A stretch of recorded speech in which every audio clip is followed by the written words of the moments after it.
So sintering is a bonding process. It's an attachment process to the forms of life around us that we're sharing time and space with.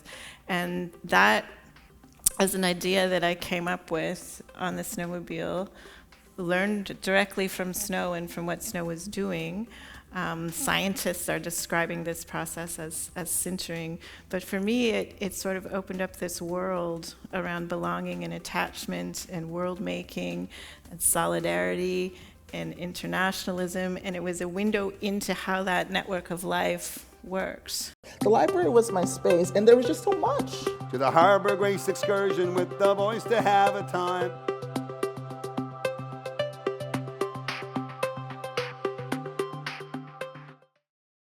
This is really, really wonderful. Thank you so much for joining us this evening, and thank you to the Toronto Public Library for hosting this event. And of course, Leanne, thank you so much. I've known Leanne for a while now. Of course, I've known her work, and our work crosses some of the same circles, but I haven't seen you in so long. It's like such a pleasure to be able to sit here in conversation, and for once I'm not the one being asked questions, so this is amazing for me. This is why I agreed to this, because I actually like the idea that I get to be the one to ask you questions now. Okay. And now you're looking like maybe you'd like to be in my chair.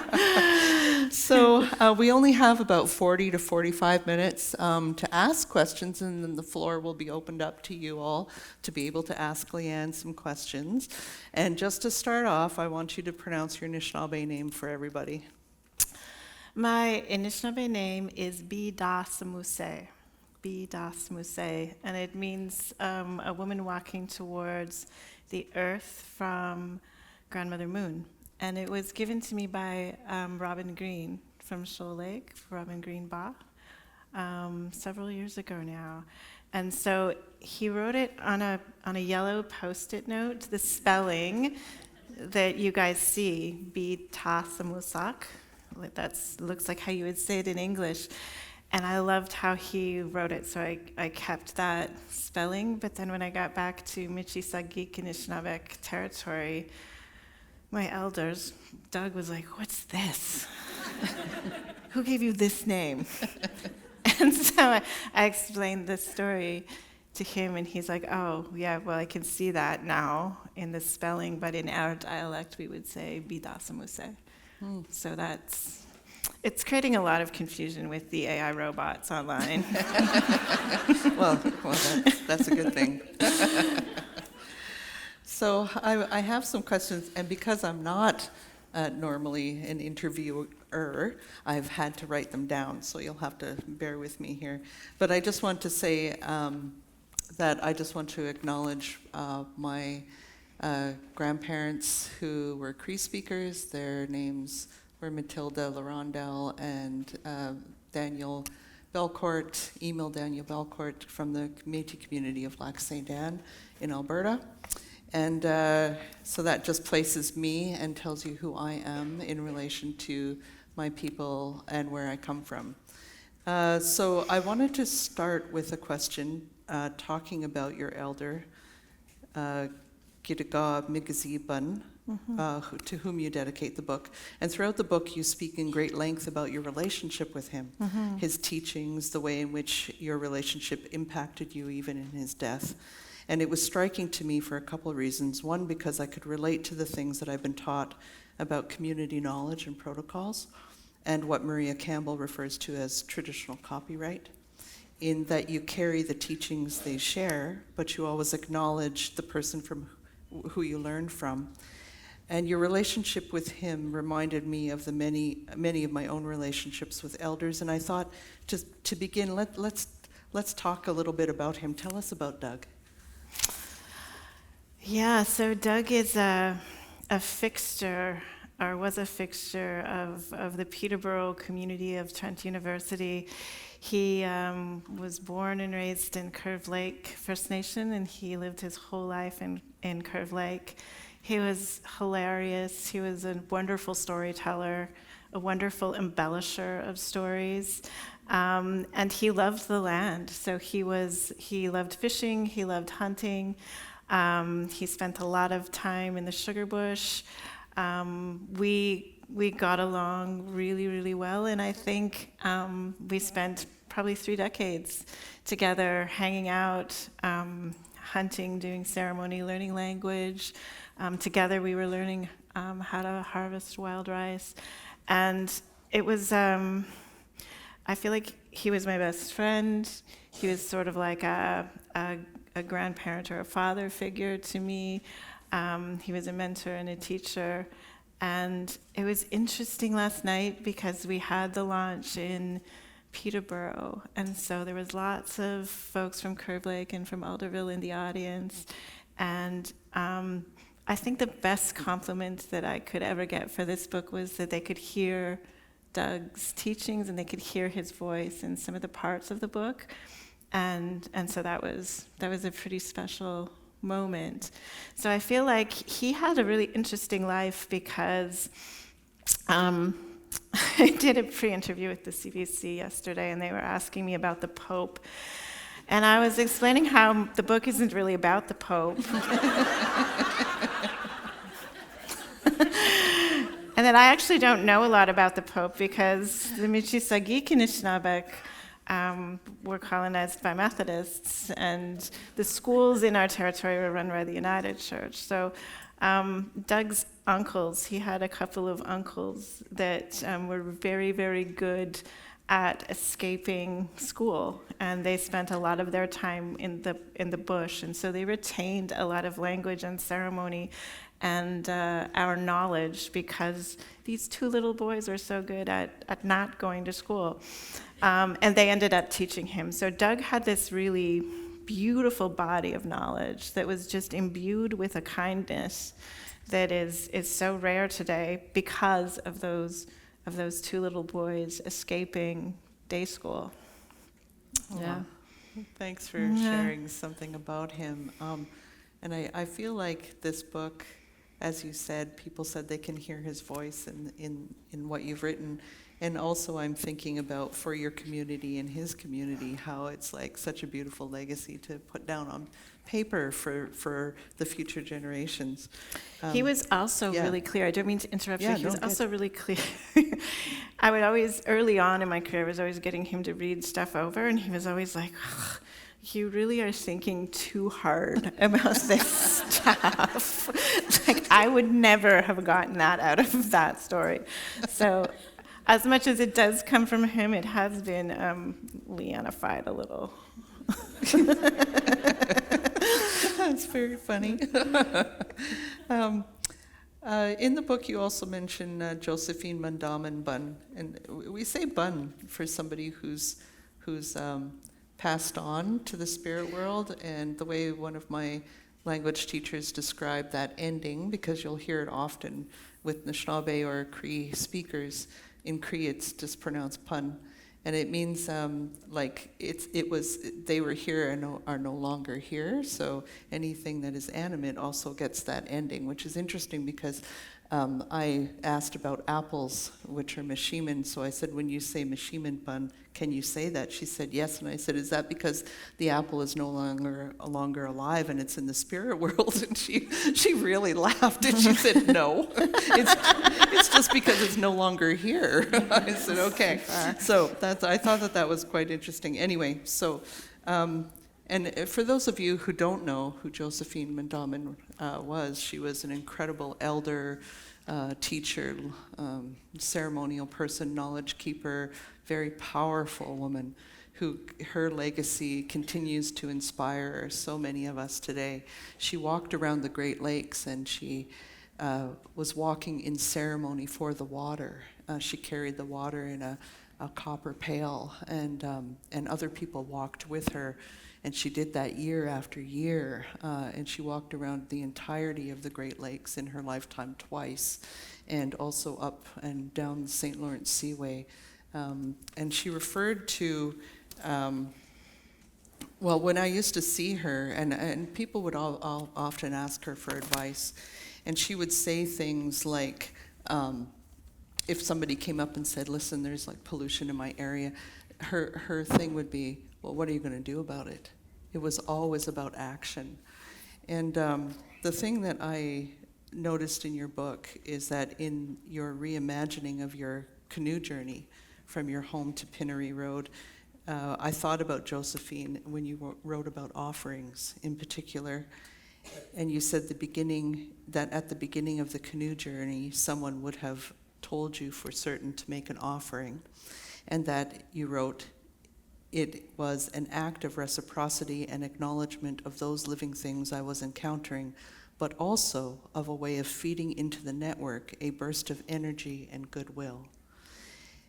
And it's this idea of activating and feeding into the network of energy and goodwill that and this idea of feeding into the network a burst of energy that I was really fascinated about, because I've always known offerings to be something of reciprocity, but I've never heard it framed as you're actually activating something when you put those offerings down. So I just wondered if you would like to speak about that.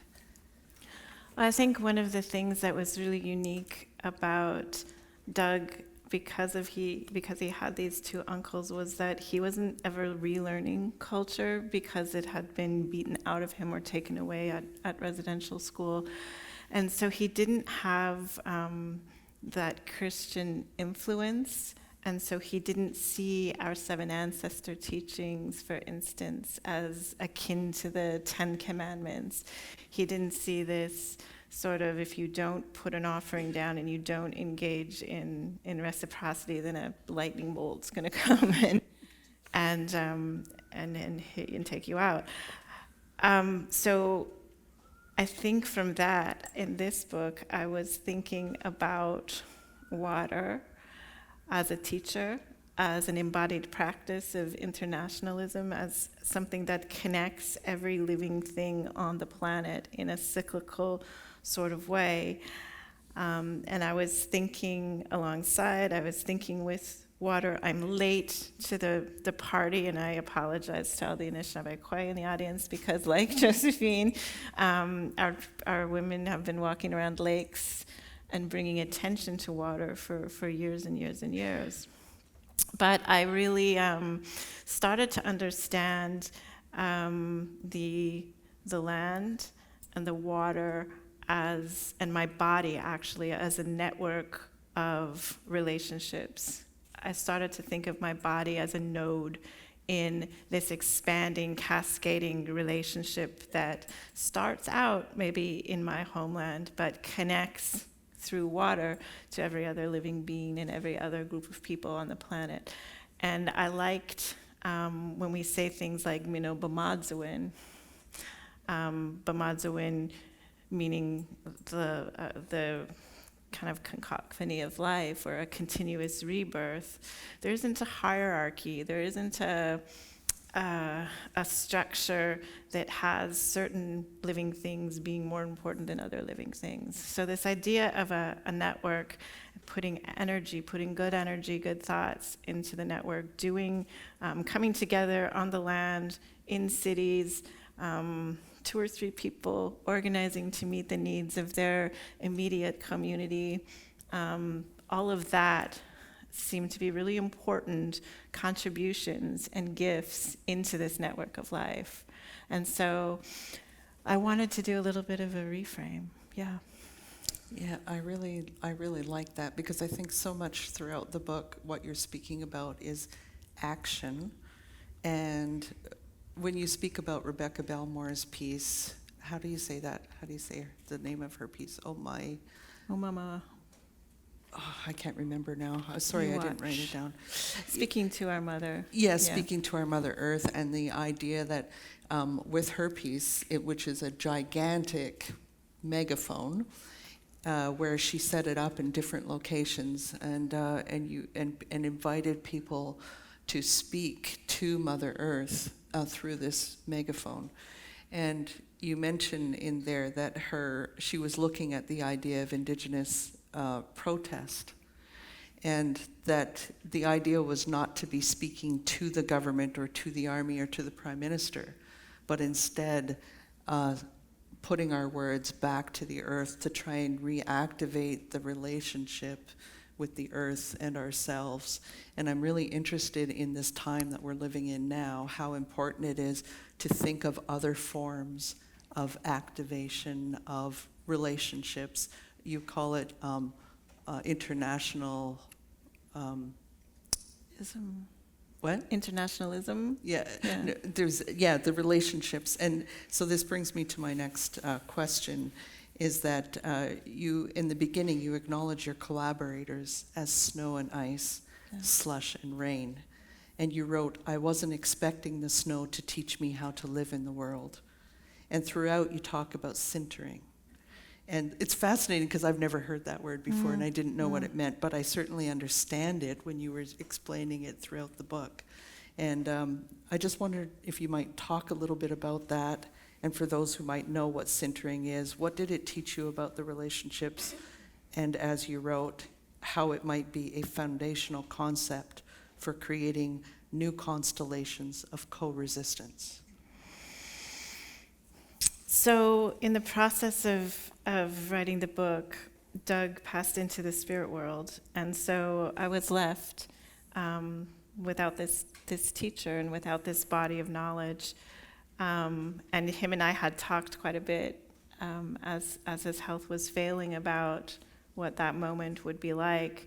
And so I think that I wanted to see how to learn directly from the land, directly from the forms of life that I was sharing time and space with, living in Peterborough.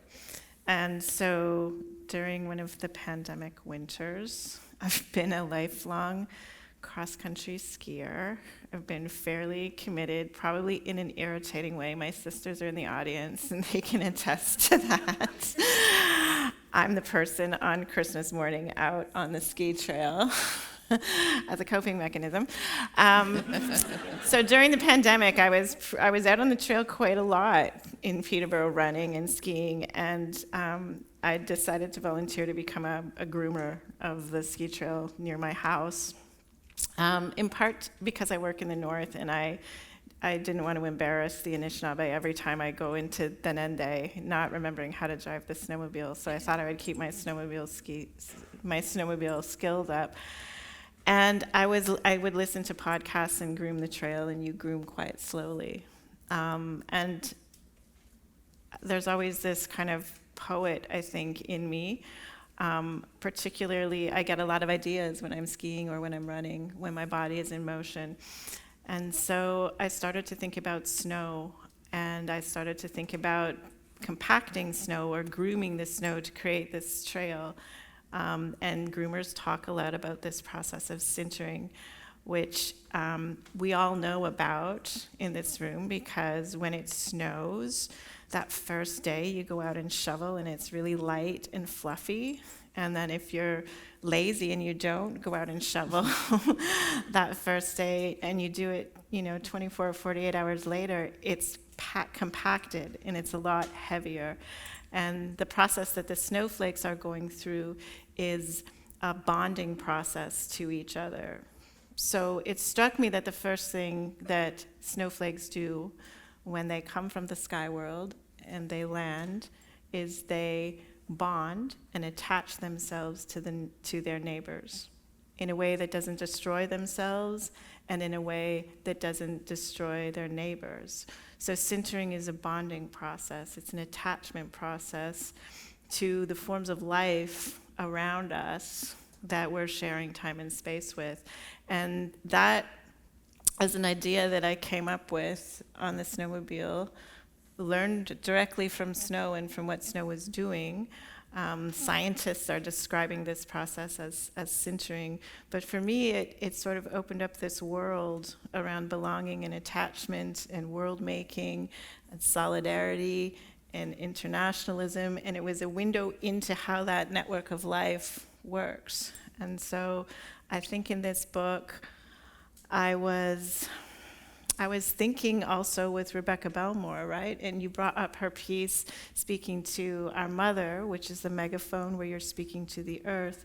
And then there's a new kind of sibling piece that's come out in the last few years called wave sound, where it's a similar cylinder structure, but it's at the shore and it's now listening. So she's moved from speaking to water, or speaking to the land, to listening to water. And I think that I was wondering what would happen if we listened to water, if we listened to snow. This being that is inside all of us, that is outside all of us, that changes from a solid to a liquid to a gas, we have intimate relationships, and that is a connector globally. So what happens when we believe in water? What happens when we listen to water? What happens when we think alongside water? What possibilities emerge in our present moment for organizing ourselves and organizing life in a different way than the one that we've inherited from racial capitalism and colonialism and heteropatriarchy? Mm-hmm. Yeah, this book is just so, you just weave together all of these ideas, and you come, what I was struck by is the way that you referred to sort of linear mapping or linear time, and the way that you say that, like, European modes of mapping or measuring can be linear, and then you describe the Anishinaabe worldview and how it's not linear, and then I was struck in the book how you just embodied the Anishinaabe view in the way that you write by weaving together all of these things that are not in an instructional or linear way, but in a way like elders do. Not that I'm not saying that, I'm not going to put that pressure on you, but the way that elders do, and the way that they just say things that then make you think about what the solution might be. And so you're not prescriptive in your answering of questions, and I just want to say that because I really appreciated that about this book. And when I was reading, it's just my mind was just popping off with so many different thoughts at the same time. So thank you for that. I'm really glad that you noticed that, because I really like that about Anishinaabe culture, about indigenous cultures, where there's no finger wagging and there's no prescribing. It's you're led along a journey, and your self-determination in terms of your thinking is supposed to be respected and nurtured, so that there's this diversity, right? And also I think this idea, it's really important, I think, ethically for Anishinaabe people to, we're supposed to walk the talk. You're not supposed to be writing lofty ideas and then doing whatever. So I wanted that, I talk a lot about how our ancestors were able to weave themselves into this network of life. And so I wanted that to come through in the book, the way that I was telling the story. Mm-hmm. Yeah.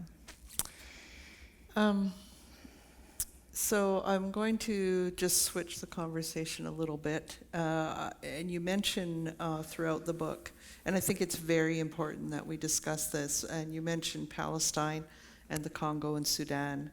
And I want to talk about the genocide in Palestine for a minute. Mm-hmm. Specifically, the long-standing Israeli practice of using water as a tactical weapon for violent objectives. Given that we share the belief of sacredness of water, I can imagine that you and I share the same feelings on this. The first time that I heard that a tactic employed by Israel was to fill the wells of fresh water that Palestinian people relied on with cement, mm-hmm. I sat in disbelief and shock, and just filled with such immense sadness for the water and for the people.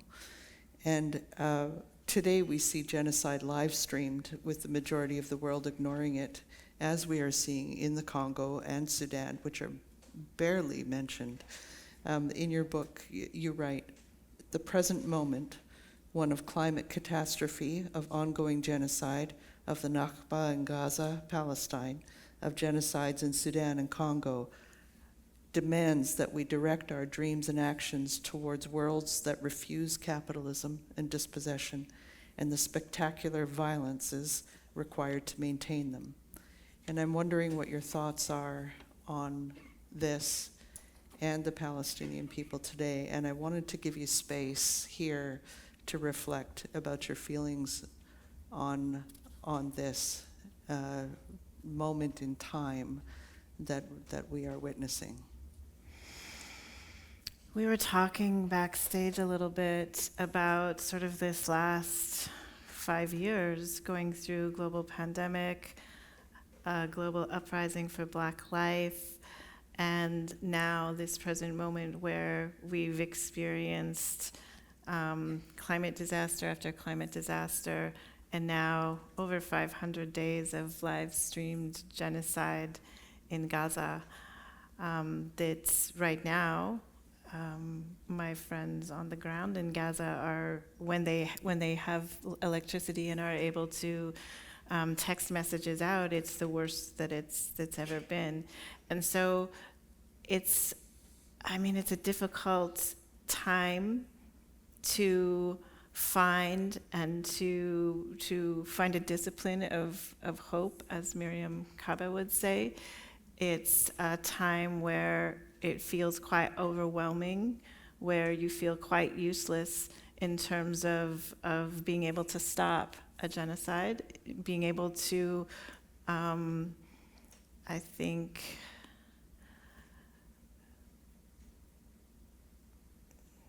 hold the Canadian state accountable for their role in perpetuating the kind of horrific atrocities that are hard to imagine. We have an election coming up, and this issue hasn't made it onto the airwaves. It hasn't been discussed. So it's quite a horrific time that we're living through. At the same time, I'm seeing some amazing student actions through the encampments. I'm seeing some incredible mutual aid projects. CRIPS for eSIMS is one of those projects, the Simir project. I'm seeing people organize with nothing in times where it's very easy to feel overwhelmed and to feel paralyzed. They're still like they're on the back of that turtle, like the world has ended, and they do everything possible to take care of the immediate material needs of the people and the beings that are on the back of that turtle. They're still dreaming and building the alternative in horrific circumstances. And so I take my inspiration from those folks in Gaza who are on the ground doing that mutual aid work and who are surviving this, their strength, and try to feed that into the network here in adjacent to the heart of the empire, and to continue like water to be steadfast and persistent, and to operate with a level of commitment and on a time frame that is outside of the colonial imagination. I think being outside the colonial imagination is something that you speak about in terms of the relationships that must be built in this time, whether that's community to community or larger global indigenous people to indigenous people or oppressed people to oppressed people. And I find that one of the things that is difficult, especially in this time, is the rhetoric or the threats that are coming from the current U.S. administration in the South make it feel like the work has to be put on hold while we all unite and can't work on making these radical changes that are needed. And so you did speak to that in the book a little bit about the concept of, I think there was another writer who you quoted in there about the idea that you don't put things on hold, but you can work while things are still, you can work under threat, but you must work. You must be compelled to work to create these relationships. Do you want to speak about that a little bit? I think that we're in the sort of fight. We're in the fight of our lives. We're in the fight for the planet. I think in the book, I was using Robin Kelly, who was thinking with Cedric Robinson, who was talking about anti-fascism, using the Black radical tradition and talking about Black revolt. And I they were saying, you don't put this on hold. This is the time to fight. Now is the time to organize. Now is the time. And I think with the increasing fascism in the US, I think it feels for a lot of people, for a lot of middle-class white people for the first time, that they've got skin in the game, and that's scary. And that's a group of people that hasn't had to organize to meet the needs of their families, or hasn't been a target before. So I think that you can see how the violence is asymmetric. You can see how the ethnic cleansing has already started with these mass deportations. You can see the focus and the target on trans people's backs right now. And all of these are signals to what's coming next. I was in Palestine in May 2023 as part of the Palestine Festival of Literature, and the Palestinians there were saying over and over again, this is the laboratory. What happens here in terms of technology, in terms of weapons, in terms of strategy, gets exported around the world. And I think you can already see that happening. Mm-hmm. Well, I wanted to switch a little bit to chapter 22, which is, you title it, The One That Cleans the World. The book is the theory of water and the lessons that we can all learn from water, and also lessons of the land. And I just think that it's, the subtitle is Anishinaabe Maps to the Times Ahead. And I think that what you've done in this book is really brilliant, and I thank you for your work. And I would wonder if you wouldn't mind just reading the underlined on that page to the end point. Sure. So the beautiful cover is a Christi Belcourt painting. Thank you. First of all. And I think I thought a lot about its earlier work where you were working with maps. And I was thinking, mapping roots, I was thinking of that painting that you did of water lilies that shows the roots and the water, and how that is a map. That is a map explaining the connection between soil, water, air, also our stories. And I think I learned from you that Anishinaabe people are mapping relationships. We're not mapping territory or property or landforms, but we map relationships. And so I thank you for that. Mm-hmm. I also really want to thank Dion Brand, who edited the book, and he's in the front row, and I can hear her.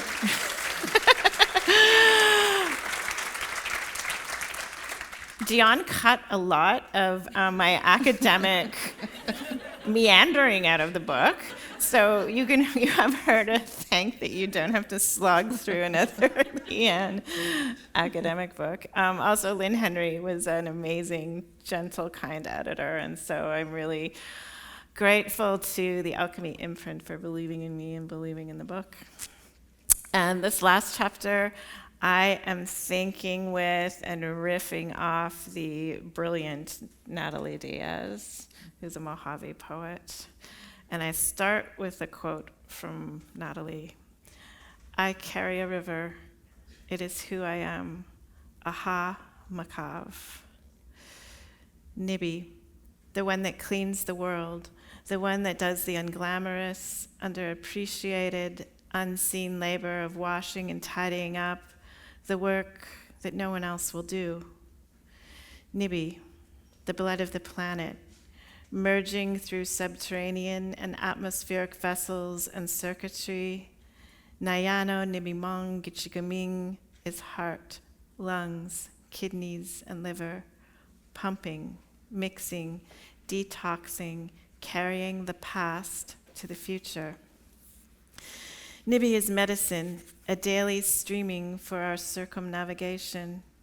When our elders say water is sacred, they mean it is work on a scale beyond our comprehension.